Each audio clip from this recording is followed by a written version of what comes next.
मोहित शर्मा जी, काशी जी। महाराज जी राधे राधे। राधे राधे महाराज जी, आपके चरणों में कोटि कोटि प्रणाम। महाराज जी, मेरा प्रश्न यह है कि जैसे आपने बताया कि मनुष्य को जो सुख और दुख मिलते हैं वो उसके कर्मानुसार मिलते हैं और उसका पूर्व जन्म के प्रारब्ध के अनुसार उसे मनुष्य जीवन में दुख भोगने पड़ते हैं।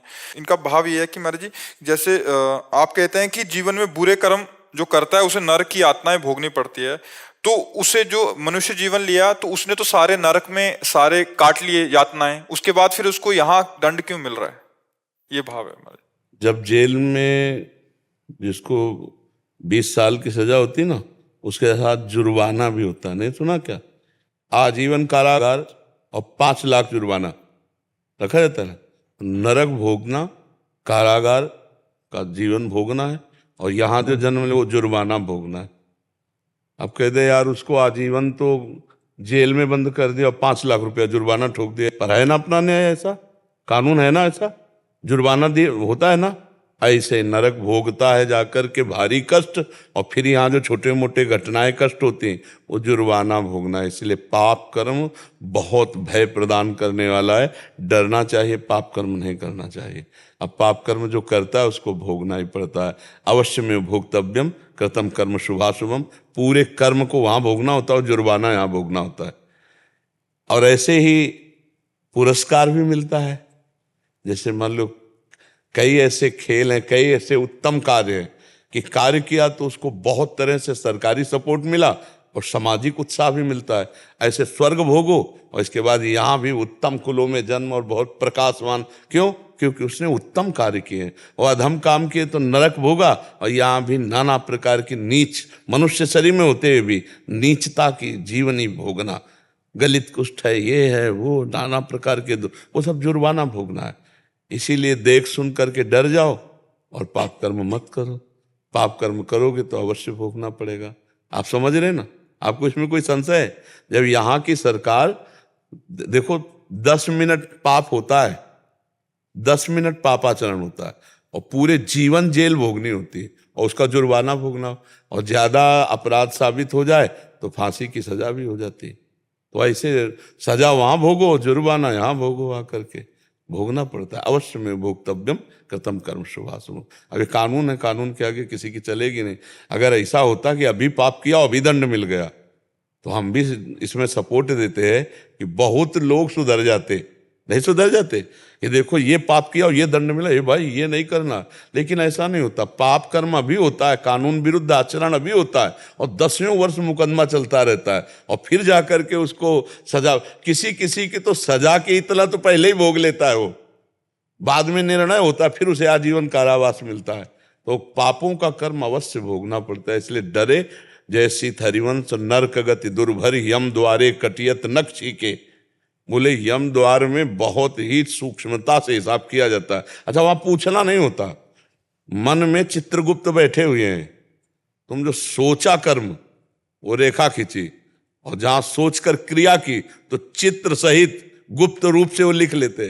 तुम्हें भी पता नहीं चला। उनका नाम चित्रगुप्त है, चित्र सहित।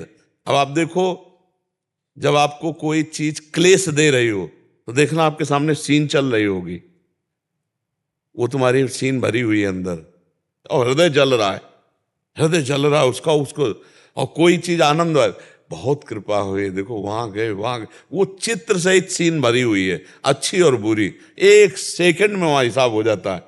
जीव की दुर्गति या सदगति क्या निर्णय 1 सेकंड में हो जाता है। इसलिए हर चीज हमारी लिखा पढ़ी हो रही, हमारे अंदर ही बैठे हैं। चित्रगुप्त अंतर्यामी रूप से मन में लिखते रहते हैं, और यमराज उसी का हिसाब कर देते हैं। और अगर भगवान का भजन कर ले गए तो पूरा का पूरा डिलीट हो जाता है, अब वो भगवत प्राप्त हो जाता है, न स्वर्ग न नर्क, वो भगवान को प्राप्त हो जाता है। इसीलिए भजन आवश्यक है। राम कृष्ण हरि जो नाम प्रिय लगे भगवान का, वो नाम जप करो। समझ पा रहे हो आप? कोई बच्चा है 4 साल का, वो कैंसर से पीड़ित है। हाँ, 84 लाख योनियां उसने भोग ली जब मनुष्य का जीवन मिला उसको। नहीं, उनको बीच बीच में आया है। संस्कृति मांझ बरियाई के पायो, अभी पूरा शास्त्रों का ज्ञान तो है नहीं। ये थोड़ी कि 84 लाख क्रॉस के बाद मनुष्य योनि मिलती है। 84 लाख का चक्र है। संस्कृति मान, संस्कृति माने होता चक्र, मान माने होता बीज, बीच में संस्कृति मांझ बरियाई के जबरदस्ती रोक दिया, और भगवान करुणा करके उसे मनुष्य दे दिया। अब जैसे गर्भ में ही किसी रोग से पीड़ित है बच्चा, तो पुराना जीव है, कपड़ा नया उसको मिला है। जीव तो पुराना है, पुरातन है ना, बहुत जन्मों से पाप कर्म करता चला आ रहा है। अब जैसे यहाँ जो माता बहन गर्भ में बच्चे की हत्या करवा दी, किसी भी तरह से नष्ट करवा दिया, अब वो पाप तो बना ना। अब जब वो गर्भ में जाएंगे, अब उनको कष्ट किस रूप में दिया जाएगा नरक भोगवाने के बाद, कि गर्भई में अंग भंग कर दिया जाएगा, गर्भई से भी। इतना बड़ा बच्चा है, अभी गोद में है, 500 शुगर है, छोटा बच्चा है, चश्मा चढ़ गया है, छोटा बच्चा अभी घुटनों के बल खेल रहा है, कैंसर हो गया। अब ये पाप कर्म का वो जुर्माना है, बड़े बड़े पाप कर्मों के बड़े बड़े जुर्माने होते हैं। ये पूरा दंड नहीं है, दंड तो पुरखा कांपते हैं, ऐसा दंड कोलू में पेरा जाता है। जैसे यहाँ एक बार किसी स्त्री से बलात्कार किए तो वहां लोहे की स्त्री बनी हुई है, तपते हुए लोहे की। अब वहां एक बार आपने किया है और वहां 1000 वर्ष आपको चिपकाया जाएगा, मरना है नहीं। ऐसे स्त्री के लिए, पुरुष के लिए। यहाँ तुम आप सूप बना के पी रहे ना, मछली का, इनका ऐसे जो है, वहां कोल्हू में पेरे जाओगे, वहां काट काट के तुम्हारा ईमान तुम्हें खवाया जाएगा। यहाँ पकोड़े तल रहे, वैसे तुम्हें तला जाएगा। नरकों के जब वर्णन सुनो ना तो अच्छे अच्छे कांप जाते हैं, छोटे से छोटे पाप का उसको दंड। तो दंड तो वहां मिला, और शेष उसको जो जुर्माना है वो यहाँ भोगना पड़ता है। अब ये कैंसर आदि कोई भयानक दंड थोड़ी है, भयानक तो दंड वहां है, गैस के कूप में बंद कर दिया, बोले 1000 वर्ष तक।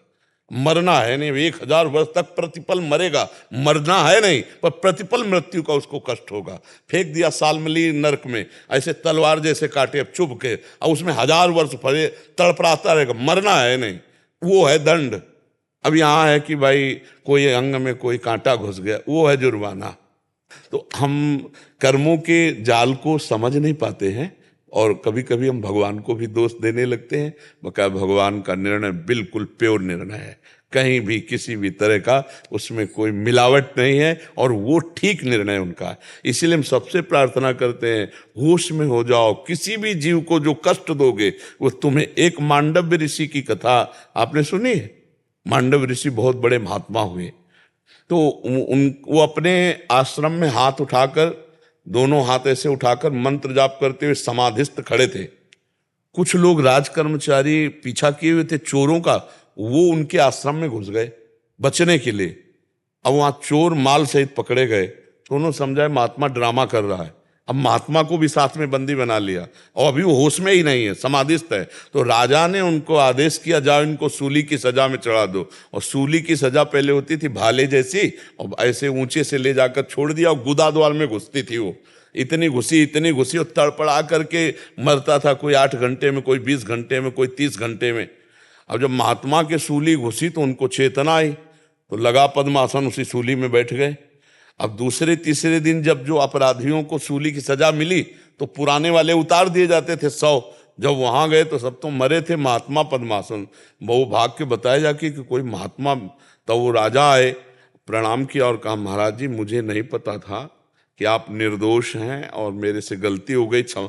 बोले मुझे आपसे नहीं मतलब है, सूली निकालो, मैं सीधे धर्मराज से बात करता हूं, क्योंकि तुम तो एक निमित्त मात्र हो, दंड देने वाला विधान तो कोई। तो सूली लाख प्रयास किया गया, निकली नहीं, तो काट दी गई। महाभारत में भगवान व्यासदेव जी ने लिखा है। तो अणिमांडव्य ऋषि उनका नाम पड़ा। वो सीधे धर्मराज के पास यमपुरी गए, और यमपुरी में जाकर के कहा कि आप हमको पहले ये बताओ कि मैं बचपन से भगवान का भजन कर रहा हूं, कोई अपराध किया नहीं, ये कौन सी सजा दिलवाई? क्योंकि वहां से काम होता है, निमित्त किसी को बुलाया जाता है। तो उनका महाराज नाराज मत हुई। तो जैसे टेलीविजन चालू हो जाए ना तो सीन दिखाई दे, उनको दिखाया। अब वो बाल्यावस्था में, तो उन्होंने वो तितली की गुदा में बम्बूल का कांटा ऐसे डाल के छोड़ दिया था, और वो तड़प के मर गई थी। तो उनकी गुदा में सूली डाली गई। तब उन्होंने कहा, बालक को कोई ज्ञान नहीं होता, आज से मैं मर्यादा रखता हूं कि 14 वर्ष तक की अवस्था के किए हुए पाप उस पर लागू नहीं होंगे, 14 वर्ष के बाद के लागू होंगे। मांडवी ऋषि ने और कहा, तुम्हारा निर्णय ठीक नहीं था, क्योंकि मैं बालक था, और बाल्यावस्था में पाप और पुण्य, दुख और सुख का ज्ञान नहीं होता, इसलिए तुम्हें मैं शाप देता हूं, 100 वर्ष तक मृत्यु लोक को जाओ। तो वो विदुर जी के रूप में आए, पर वो कांटा लगा के छोड़ दिया था गुदा में, तो सूली आज भी उनके है, अणिमांडव्य ऋषि। अणिमांडवेश। कर्मों का बहुत विचित्र जाल है, बड़े बड़े महात्माओं को भी भोगना पड़ता है, और भगवान से विमुख होने पर पाप कर्म बन ही जाते हैं।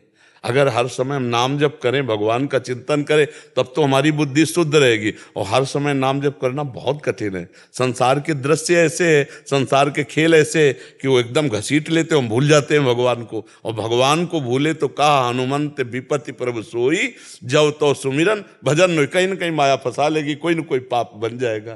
तो समझ पा रहे हैं आप? अब भी कोई संशय? महाराज जी, आप जी के दर्शन करके मन को बहुत संतुष्टि मिली महाराज जी, आपके दर्शन करके। ये तो आपकी पवित्र दृष्टि है, इसलिए ऐसा।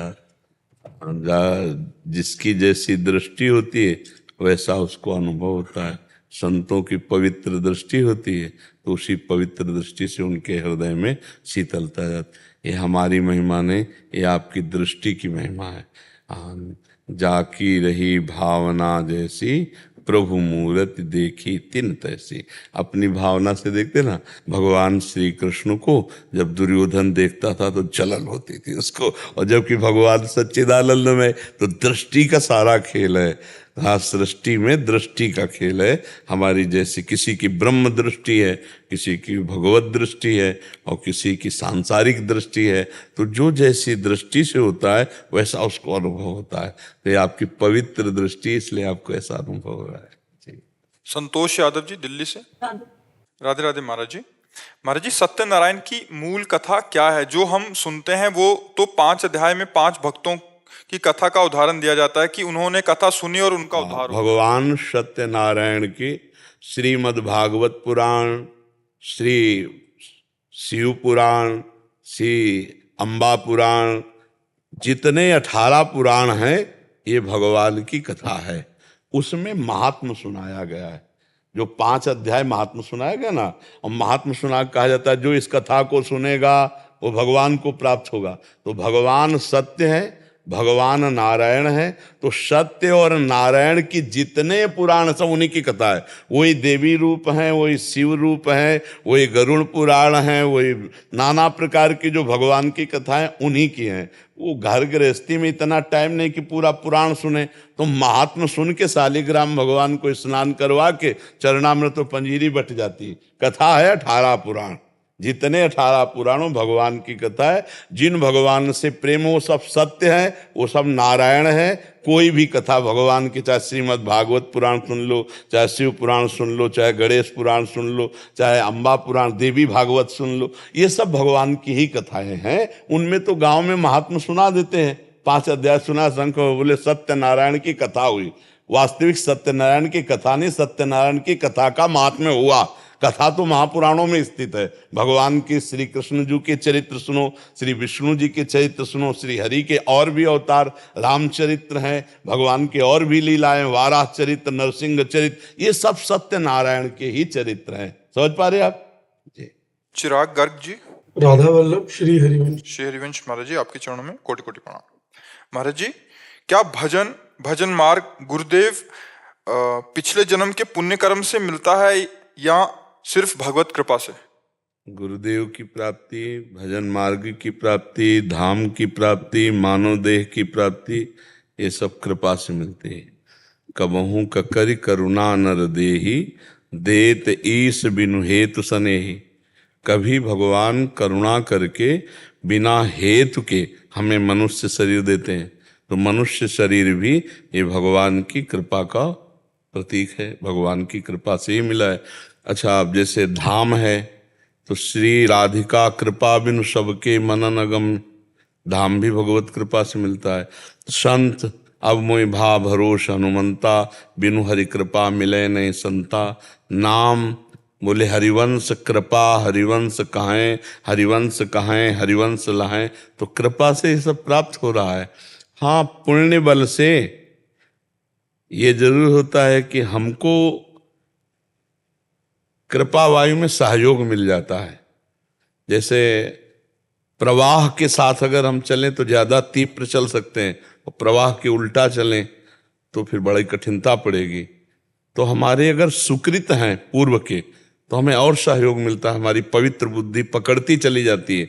नहीं तो कई बार ऐसा होता है कि कृपा से साधु संग मिला, लेकिन हमारे कर्म खराब रहे तो साधु संग छूट जाता है, विमुख हो जाता है। तो हमें तो लगता है कि मानव देह से लेकर भगवत प्राप्ति ये सब कृपा से ही हो रही। हमारा जो भजन बन रहा है, हमारा जो साधन बन रहा है, इसमें कृपा ही काम कर रही। क्यों, आपको कुछ अलग लग रहा है क्या? हाँ, कृपा से होती है। सब शास्त्रों में भरा पड़ा है कृपा ही कृपा, कृपा ही कृपा। और उसी कृपा बल से जब हम चलते हैं तो साधन का अहंकार नहीं आता, नहीं तो अहंकार भी आ जाता है।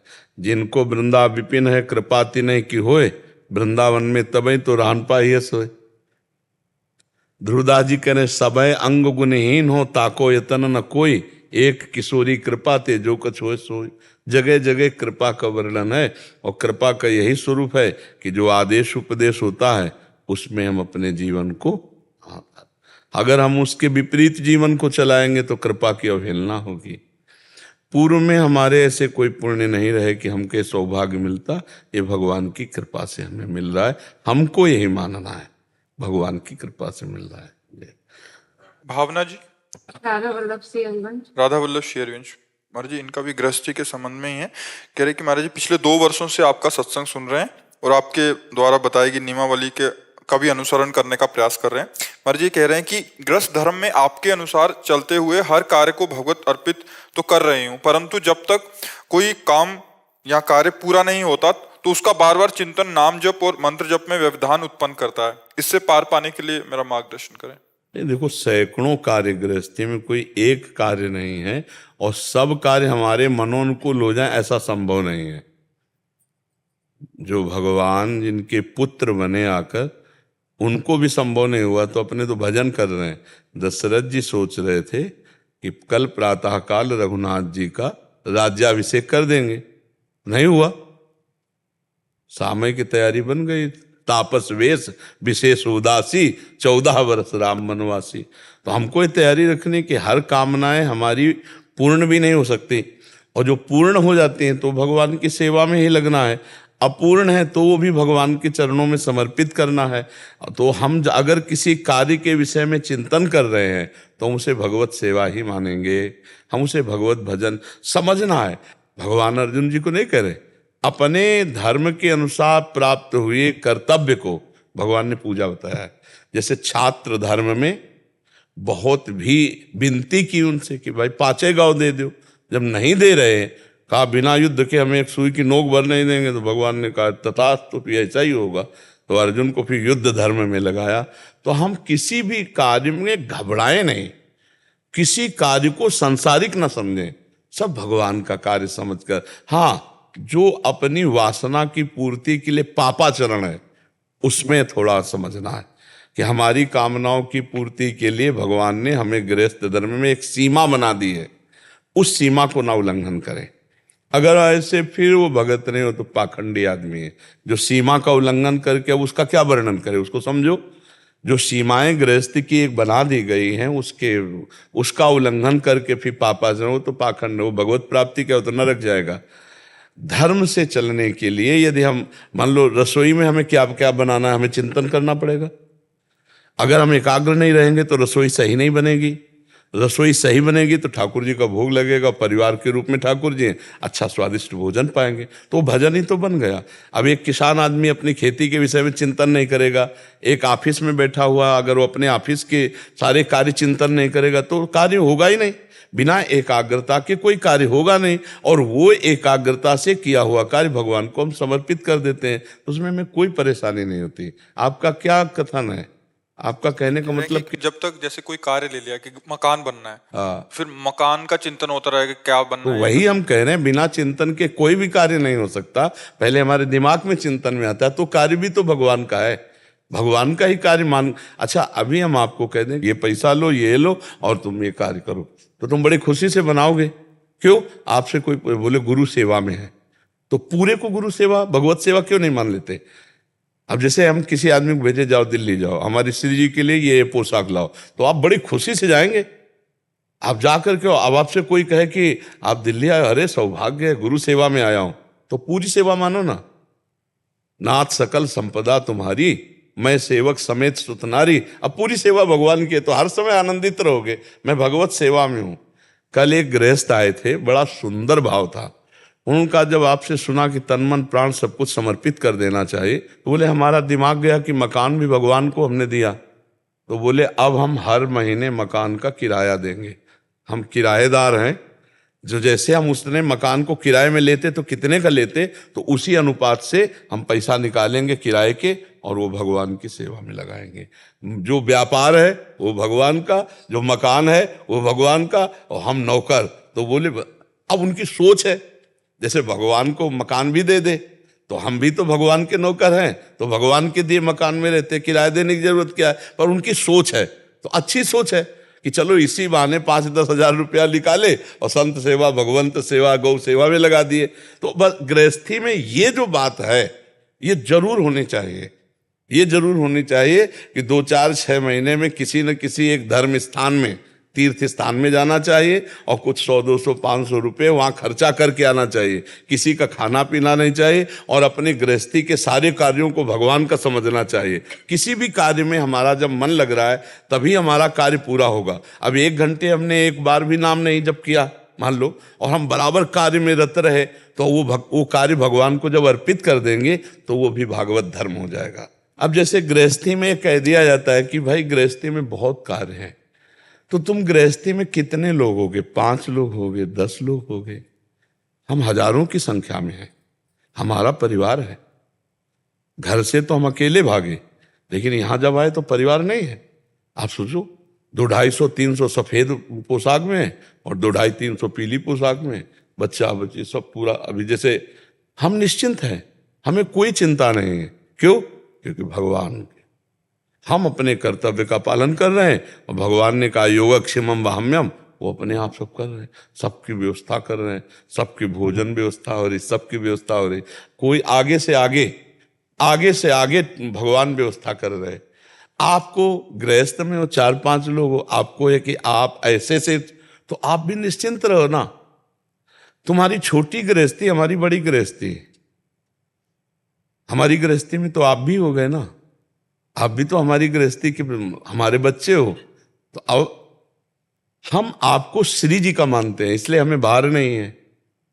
पूरा भार, जैसे आपको अपने लड़के की पूरी जिम्मेवारी ना, इन संतों की पूरी जिम्मेवारी, इनके आचरण पर दृष्टि रखना है, इनको खान पान स्वास्थ्य हर बात इनकी देखना है, भागवतिक मनोरंजन कराना है, इनके चित्त को आकर्षित करना है, इनको सुखी रखना है। अपने माता पिता परिवार सबको छोड़ कर आए तो इनको इतना प्यार मिले कि इनको लगे कि अब हमें किसी की जरूरत नहीं, हमारे महाराज जी, हमारी श्री जी, हमारी लाडली जी, ऐसे रमाना है।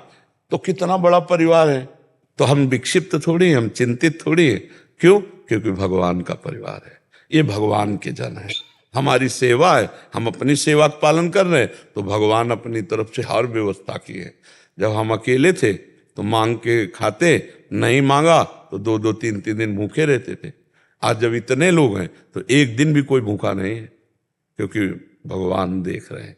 तो हमें लगता है यदि हम पूरा जीवन भगवान को अर्पित कर दे, चाहे गृहस्थ हो चाहे विरक्त, तो बड़े आनंद में जीवन कटने लगे। पर हम अहंकारी जीव है ना, तो लगता है कि हम नहीं करेंगे तो कैसे हो जाएगा, इतना ऐसा ऐसा ऐसा।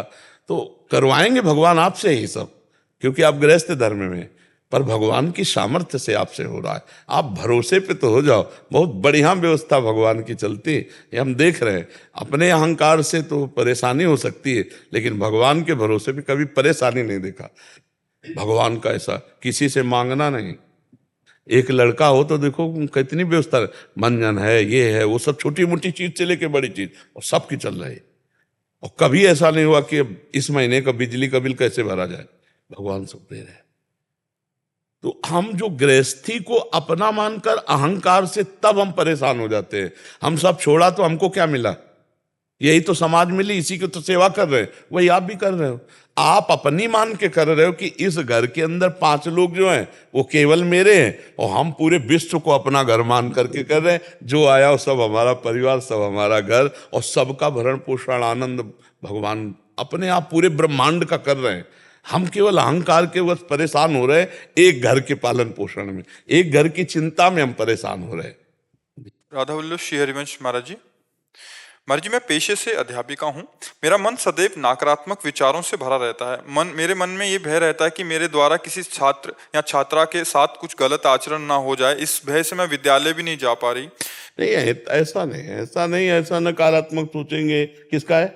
ऐसा नकारात्मक सोचेंगे तो आपको जीने नहीं देगा मन। हर समय ना डर सा बना रहता है कि कोई पाप आचरण ना हो मेरे द्वारा कुछ भी। नहीं, डर रहना अच्छी बात है, लेकिन इतना डर बैठ जाए कि हम अपने कर्तव्य को न कर पाए, ऐसा नहीं। ये मन जब हमसे पाप बन जाते हैं पूर्व में या वर्तमान में, तो ये हमको मन ही दंड देने लगता है नकारात्मक सोच के द्वारा। ये जो निगेटिव सोच है ये हमारे पाप का परिणाम है। अभी पॉजिटिव सोच हो जाए तो आनंद आ जाए ना। निगेटिव ये मतलब पॉजिटिव हो ही नहीं पाती। हाँ, नाम जप करो, आप देखो। नाम जब करती हूँ तो थोड़ा घबराहट और होती है। हाँ, पाप नष्ट होता है ना, तो आप डट के करो। जैसे दवा कड़वी लगे पर डॉक्टर कह दे इसी से दवा से ठीक हो जाएंगे, तो हम फिर वो दवा लेते हैं ना, तो थोड़ा मन को तो परेशानी पड़ेगी क्योंकि उसके पाप नष्ट होंगे। पर आप जबान से शुरू कर दो राधा राधा राधा राधा। करती हूँ पर घबराहट पे ज्यादा होती। नहीं, बिल्कुल चिंता मत करो, घबराहट मुक्त कर देगा। वो घबराहट बढ़ा नहीं रहा, वो घबराहट मिटा रहा है। निर्भय हो जाओगे, निर्भय। कुछ काम करने का मन नहीं करता, ना कहीं जाने का ना कहीं। हाँ बिल्कुल, मन ये देखो सारा खेल मन ही का है, और ये ज्यादा बिगड़ जाए तो मार भी डालता है। मन ही है, नहीं मार डालता। अभी इतना परेशान कर देगा, लगेगा झंझट खत्म हो। चलो, लोग निगेटिव सोचते सोचते डिप्रेशन में चले जाते हैं, और फिर वो ऐसा, क्योंकि हमें दवाई चल रही है। हमारे पास एक डिप्रेशन के मरीज आए थे, तो वो यही कहते थे कि मुझे हर समय मेरा मन कहता रहता है कि शरीर पूरा कर दो, शरीर पूरा कर दो। एक भय लगा रहता है, ऐसा लगता है तो अच्छा है, मर जाने से कोई वहाँ आपके लिए महल थोड़ी तैयार। बहुत दुर्गति होती है आत्महत्या करने वाले की। तो कभी शरीर त्यागने की बात ना सोचे, नाम जप करो, थोड़ा सत्संग सुना करो। सुनते हो? हाँ। नियम पूर्वक सत्संग सुनो, और कोई अब गंदा आचरण न बनने पावे शरीर से। इसी का डर रहता है, इसी का डर रहता है। नहीं, आचरण बनने नहीं पाए इसका डर थोड़ी रहना है। ये हमें करना नहीं है तो हमें डर क्या है? देखो, डर नहीं, अगर डर बैठा लोगे तो फिर कुछ कर ही नहीं पाओगे। अब ये डर जाए कि संतों के पास जाएंगे तो कहीं अपराध न बन जाए, धाम में जाएंगे तो अपराध न होता है। हाँ, नहीं, नाम जप करो, नाम जप करो, कोई मत डरो। और सबसे बढ़िया बात देखो, अगर हमसे कोई गलती बन जाती है तो हमारे प्रभु माता पिता की तरह हैं, वो क्षमा कर देंगे। ऐसा थोड़ी कि हम एकदम डिप्रेशन में चले जाएं, परेशान हो जाएं, ऐसे नहीं। आज से आप नाम जप करो, सत्संग सुनो, और आप स्कूल जाओ। और विद्यार्थियों दिमाग से, माइंड से ध्यान नहीं हटता है, हर वक्त सोच में ही रहता है पूरा टाइम। वर्तमान का कार्य भी ध्यान नहीं रहता, क्या करना है क्या नहीं करना है।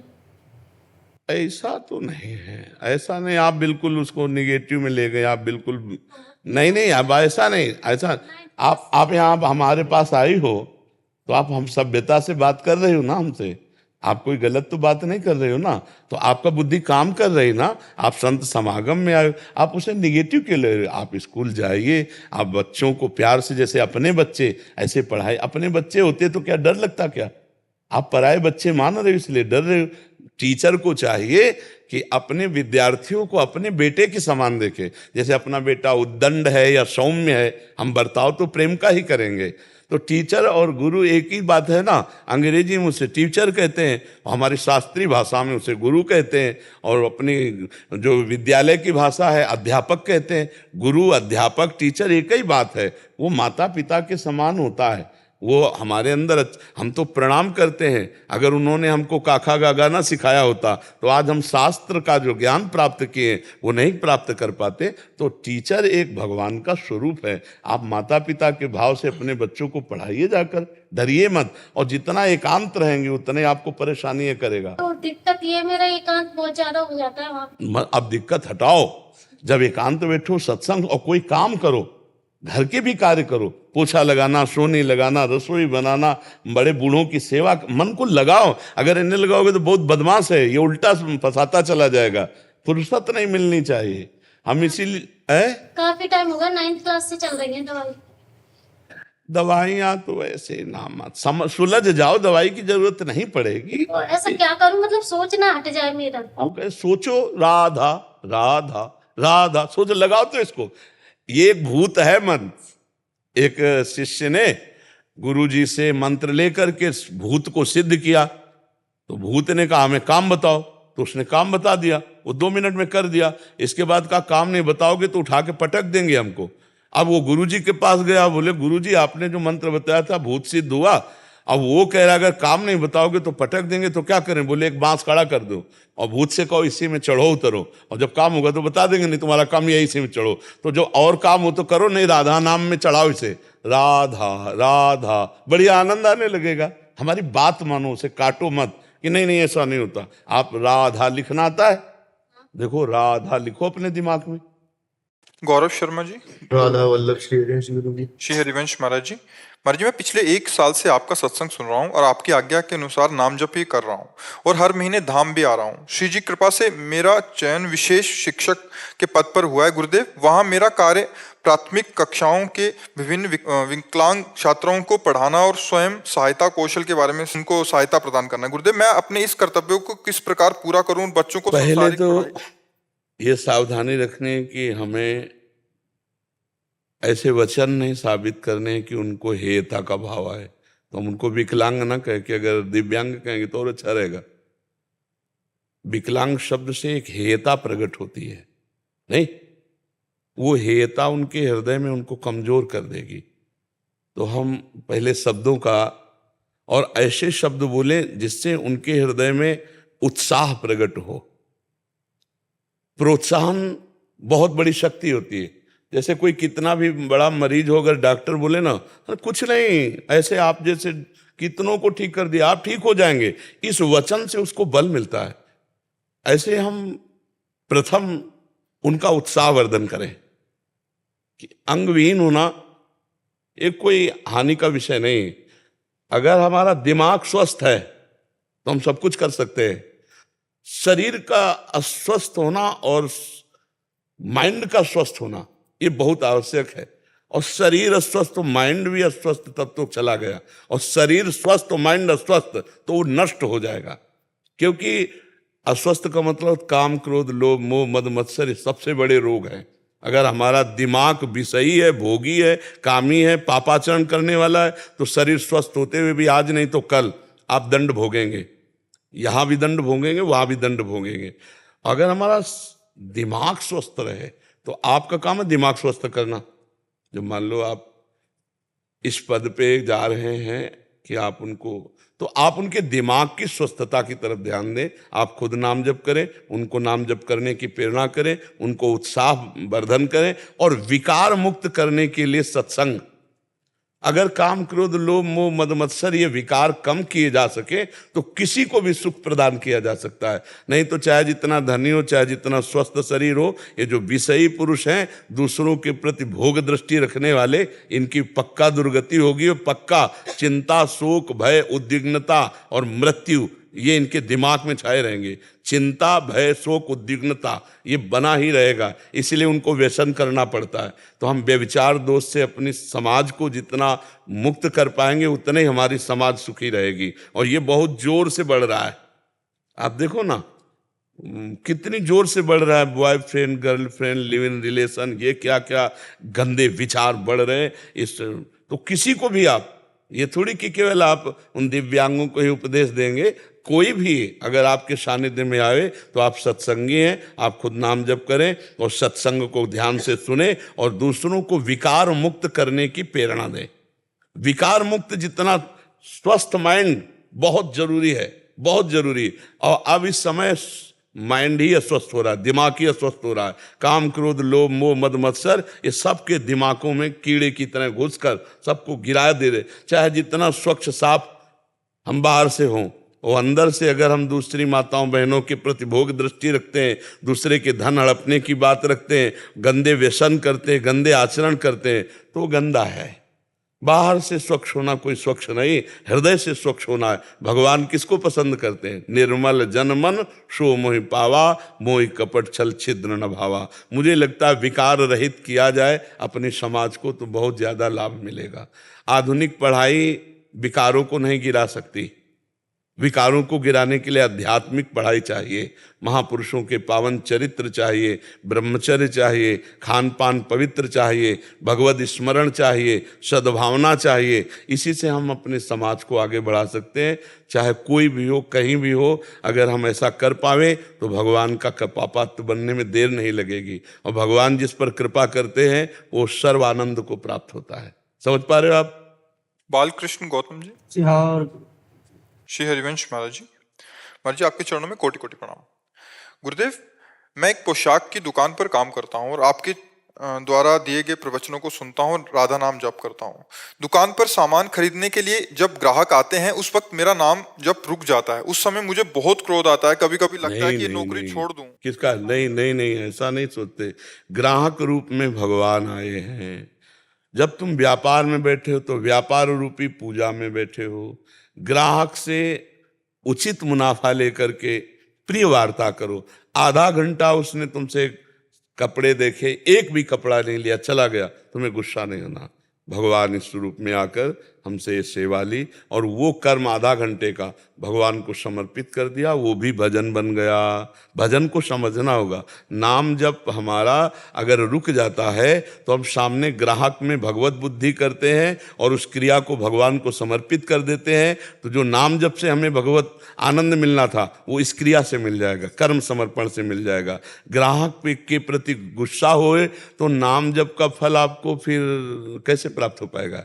क्योंकि सब में श्री भगवान है, ग्राहक में आपको भगवान देखना था, क्रोध क्यों किया? ऐसे ग्राहक आ सकते हैं कि 1 घंटा आपसे कपड़ा देखेंगे, एक भी कपड़ा नहीं लिया और चले गए।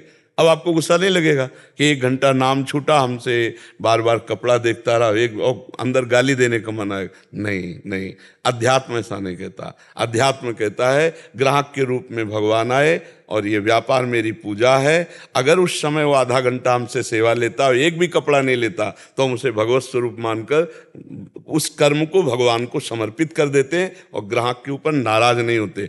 तो आप सत्संगी हैं, अगर आप नाराज हो गए, गुस्सा हो गए, तो फिर सत्संग का क्या फल रहा है? ये फिर संसारिक आदमी की भाषा हो गई, सत्संग की नहीं हो। कोई बात नहीं, आपको पसंद है और किसी दुकान में देख लीजिए, आप आनंद से जाइए। ये प्रिय व्यवहार सत्संगी और आध्यात्मिक के तो भगवान देख रहे हैं, वो आपकी पूर्ति करेंगे। भगवान संपूर्ण सृष्टि को चला रहे हैं। आप विश्वास कीजिए, जिसकी पूर्ति भगवान करते हैं उसका हृदय शीतल रहता है। और भगवान से जो नहीं जुड़ा है तो चाहे अरबों खरबों हो, कभी संतोष नहीं हो सकता, कभी शांति नहीं हो सकती, दरिद्रता बनी रहेगी। दरिद्रता का मतलब अंदर से मांग बनी रहेगी, मांग बनी रहेगी। जब भोगों की मांग है, धन की मांग है, तो उसे दरिद्र ही तो कहते हैं। और जब आवे संतोष धन, सब धन धूर समान। भगवान से चित्त को जोड़ो, सब में भगवान है, ग्राहक से नाराज मत हो। उस वक्त कैसी राधा नाम मुझे जब नहीं, राधा नाम उस समय नहीं भी चल रहा है तो हम वार्ता कर रहे हैं ना, और व्यापार, हम बस हमारे शब्दों को समझो। उस समय हम व्यापार रूपी पूजा कर रहे हैं।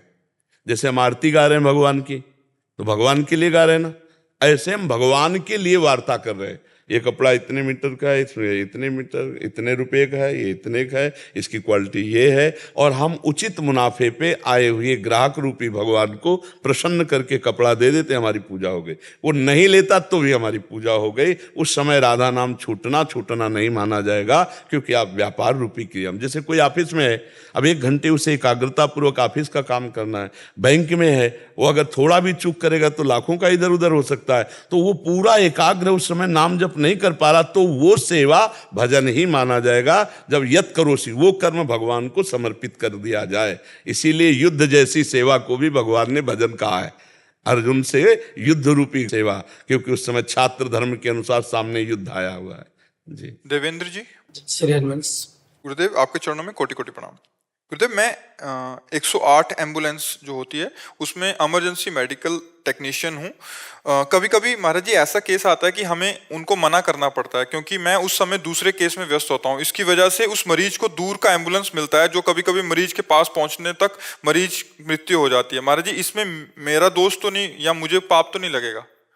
वैसे जब आप मान लो कहीं जा रहे हैं किसी मरीज के लिए और फिर दूसरा कॉल आ जाता है, वहां आप नहीं जा सकते हैं, तो आपकी विवशता है, उसमें पाप लगने का तो कोई बात ही नहीं है।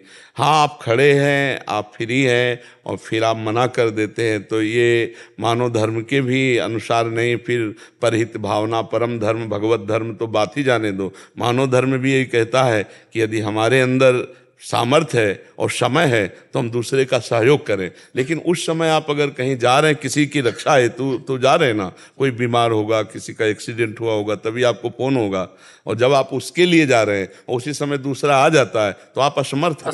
हाँ, आप असमर्थ, उसमें कोई पाप नहीं आपको लगेगा उसमें। महाराज जी श्री राम हर्षण कुंज से महाराज जी 2-3 दिनों से आके विराजे।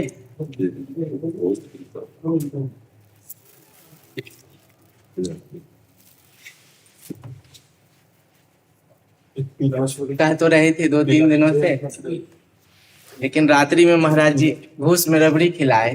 आज तो ले जाने पड़ेंगे।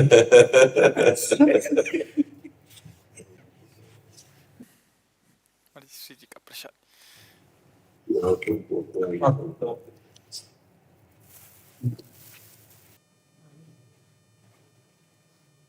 कार्य योग्य नहीं है, लेकिन क्या सरकार सामने थाली आती है तो क्या थाली को स्पर्श कर मिलेगा? कभी सामने थाली आती है, क्या कभी थाली को स्पर्श करने का भी मिलेगा? वो सुख मिलेगा। स्पर्श की क्या बात है, हमें थाली का उच्छिष्ट मिले, स्पर्श की क्या बात है? क्योंकि हम किसी अधिकार से, किसी योग्यता से नहीं कह रहे, हम उनके हैं इस भाव से कह रहे हैं। अगर हम योग्यता शब्द लगाएं तो प्रश्नवाचक चिन्ह हो सकता है, लेकिन हम अयोग्य हैं पर प्रभु के हैं इस संबंध से कह रहे हैं। हम जैसे हैं वैसे अपने स्वामी के हैं, तो फिर स्वामी का उच्छिष्ट मिलना, स्वामी का कृपा प्रसाद मिलना, स्वामी के साथ खेलना, ये सब संभव हो सकता है। ये सबे अंग गुणहीन हो ताको यतन न कोई, एक किशोरी कृपा ते जो कछ हो। जब हम किसी गुण, तपस्या और साधना को ले ही नहीं रहे, हम केवल आपकी कृपा को ले रहे हैं, और कृपा सदा अहेतुकी होती है और कृपा सदा पतितों पर होती है, तो नंबर तो हमारा भी पतितों में है, पतितों में नंबर तो हमारा भी है। और अहेतुकी कृपा लो, हम में कोई हेतु है नहीं, तो हमारा आपका तो बिल्कुल सहज संबंध है। तो थाली नहीं, हम उच्छिष्टामृत भुक्त वैव, हम उस थाली का प्रसाद भी भोगने के लिए हमको मिलेगा, आरोगने को हमें मिलेगा। हम उनके दास हैं, इसमें कोई भी कमी नहीं है। दास बनने योग्य नहीं है, ये पक्की बात है, पर हम दास हैं, इसमें कोई कमी नहीं है। आपके सिवा हमारा कोई नहीं है, पर ये हमारी थसक है, और यही गर्व जो हमें है ना, वो प्रभु के ऊपर अधिकार है। प्रभु के ऊपर, प्रभु का हमारे ऊपर अधिकार है, ये प्रभु जाने, लेकिन हमारा प्रभु के ऊपर अधिकार है, ये हम जान रहे हैं। इसलिए कि मैं किसी योग्य नहीं हूं और आपके सिवा हमारा कोई है नहीं, ये दो शब्द बहुत जोर के हैं। हम किसी योग्य नहीं और आपके सिवा हमारा कोई है नहीं, इसलिए हमारा अधिकार है आप पर अधिकार है। इसलिए हम अपनी किशोरी जी की ठसक में रहते हैं, अपनी लाडली जी की ठसक। और कोई योग्यता, अब योग्यता की क्या, योग्यता तो संभाव्यो पिबिरन चिनारद शिव स्वयं हुआ देर न, या जहाँ वो संभावना भी नहीं कर सकते हैं, वहां हम कहाँ योग्य हो सकते हैं? प्यारोडुम क्षमते न यक्षु सुखादि नाम तो यह ध्यानगम, वहां हम क्या क्षमता रखते हैं? जहाँ वहां क्षमता की बात, तो हमारी ममता की बात है। हम जैसे भी है किशोरी जी आपके हैं और आपके हैं, तो उच्छिष्टामृत भुक्त वैव, आपका उच्छिष्ट पाने, थाल ही नहीं, थाल का प्रसाद पाने का अधिकार उनको मिलेगा। बस चुप रहे, गुप्त रहे, जो जो कृपा होती जाए उसे छुपाता चला जाए, कृपा को व्यक्त न करने, अनुभवों को व्यक्त न किया जाए, तो वो फिर एकांतिक प्रेम शुरू हो जाता है। अपने लोगों में थोड़ा सा इतना जहां आनंद मिला तो वो ऐसा करने का मन होता है, बांटने का मन होता है, पर ये आनंद को हमें छुपाना है, इन अनुभवों को हमें छुपाना है। तो आगे थाली ही नहीं, हास परिहास करते हुए उनका उच्छिष्टामृत जागृत स्वप्न सुसुप्ति स्फुरत में राधा पदाब्ज छटा वैकुंठे नरके थवा। हमारी तो बस राधा राधा राधा। तो अपना जैसे मनुष्य सिया राम सिया राम सिया राम, तो अपना एक ठसक, अपने को हमें भूलना है, अपने को हमें भूलना है और प्रभु की स्मृति में खोना, बस लक्ष्य हमारा है। हम कौन है क्या है कुछ नहीं, इस पर नहीं ध्यान, वो कौन है क्या है बस उस पर ध्यान रखना है।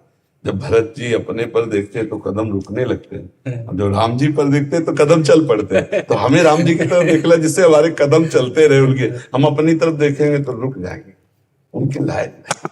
और जब उनकी तरफ देखते हैं तो कदम दौड़ पड़ते हैं। तो हमें सदैव प्रभु की तरफ देखना है।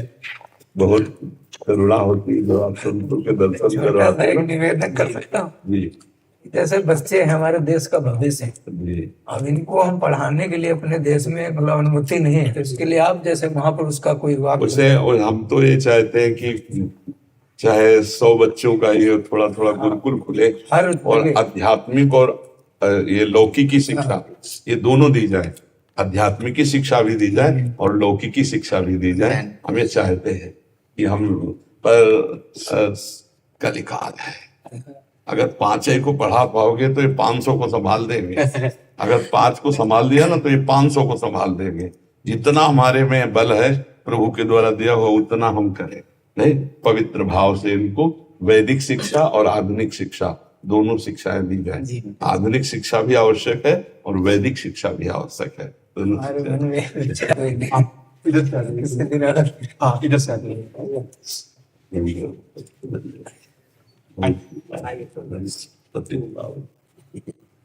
रुचि त्रिवेदी जी, महाराज जी आपके चरणों में कोटि कोटि प्रणाम। गुरुदेव, ऐसा क्या करें कि मेरा ये जन्म अंतिम जन्म हो? भगवान के आश्रित हो जाओ और नाम जप करो। 2 बातें, बिना पैसा का काम है।